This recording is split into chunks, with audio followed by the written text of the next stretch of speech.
Hello, welcome back. In this video, we're going to be controlling the direction our ship moves using the left, right, up, and down keys on your keyboard.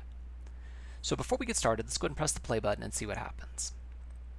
As expected, our ship is here, the custom ship image we used last time. It's 100 pixels to the right and 100 pixels up from 0, 0. Now if you remember, 0, 0 is in this lower left-hand corner right here. Well, this isn't very exciting because every time we want to move the ship, I'm going to go ahead and stop the program. We have to come in here and we have to change the X and Y values. That would make an extremely boring game if you had to change the values of X and Y manually every time you wanted to move the ship. If only there was a way to have the ship move based on pressing an X value over and over again. Before we get there, I want to show you something. So remember, render draws over and over and over again. It's actually a loop. So it clears the background, sets the background color, clears the background, gets ready to draw, draws, and ends the drawing. And it's going to do that over and over and over again. And where it draws the lower left-hand corner of the image is dictated by these two values right here. So we need these two variables to be variable, not constant. So instead of saying x0, I'm going to say x and y. Now notice it gives me an error message. It says, hey, I cannot resolve the symbol x, create a local variable. That's because right now the program has no idea what the variable x and y is, doesn't know what type they are, haven't declared them anywhere. So let's go back to the top of our test game, right below texture, and we're going to say float x and y. So what we're saying is that our x variable and our y variable will be float values. Now if we run the program right now, the program defaults all created variables for float at 0, so it should be at 0, 0 in the lower left-hand corner, and it is.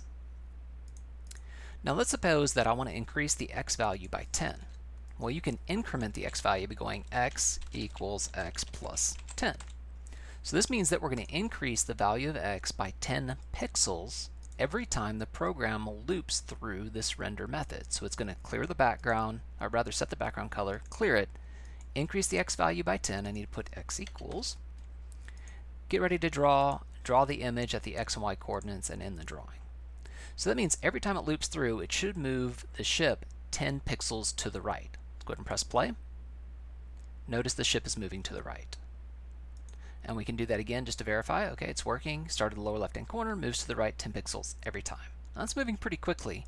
And the speed at which the ship moves should be dependent upon your hardware, not necessarily dependent upon time. That's a bit of an issue. We're going to resolve that issue later. But for right now, again, the focus of this video is moving the image around left, right, up, and down using the keys. So we know we can change the x value of the image, the lower left-hand corner, by adding 10 to the x value every time. What we need to do is actually make the program recognize when a key is pressed down, we need to move it to the right. Thankfully, there's a built-in function, or rather class, inside of libGDX that allows us to kind of sense whether or not a key is being pressed. So here's what we're going to do. We're going to go if, and we're going to go GDX, so we're calling the GDX library, and we're going to go to input, so we're searching for an input, and we're going to be going is key pressed. So that means that libGDX is telling the system, hey, we're looking for input. What input are we doing? Well, if a key is pressed down, what are we going to do? Well, we need to know which key is pressed. So what we need to do here is say is key pressed and go keys.up. Notice that's capital. And I don't know if I need that input or not. We're going to try that without the input. I think it's going to give me an error message. Yep, it sure is. So input dot keys dot up. Close this, and let's try this one more time.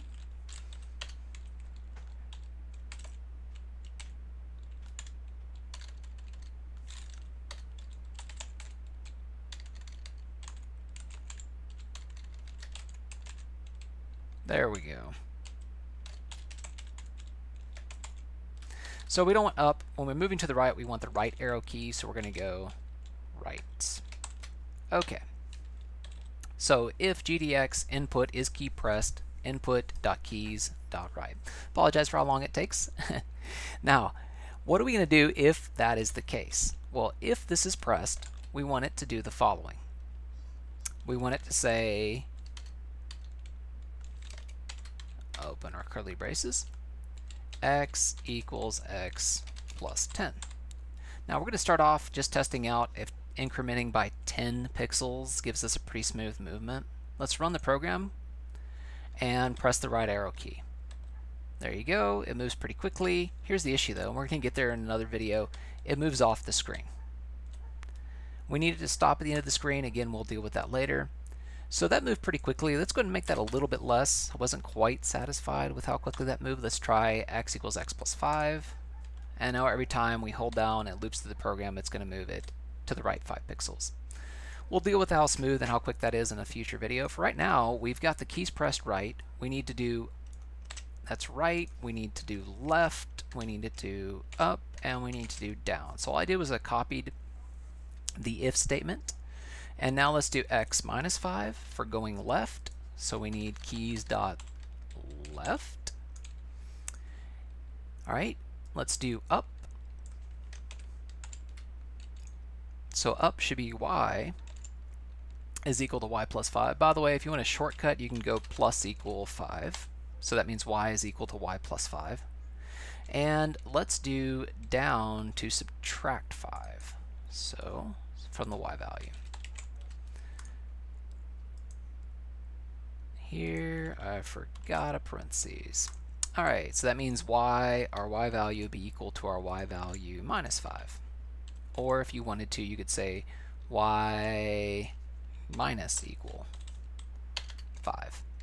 All right, let's go ahead and test this out. So if it's pressed to the right, it should move it to the right 5 pixels. If it's pressed left, you press the left arrow key, it should move it to the left 5 pixels by subtracting 5 from the x value. Launch the program, press the right arrow key, moves to the right, press the left arrow key, moves to the left, up, moves up, down, moves down, and you can actually hold 2 keys at the same time to make it move diagonally. And that kind of moves like we would expect it to, so if we were firing some bullets, we'd be able to move the ship around, dodge obstacles, and fire bullets at the same time. So we're going to get there. Notice there is a bit of an issue. It flies off the screen. So in the next video, we're going to deal with what to do when it gets to the edge of the screen. We can handle that a couple different ways. Probably going to handle it just by determining where the edge of the screen is and making sure that the x values and y values cannot exceed the edges of the screen.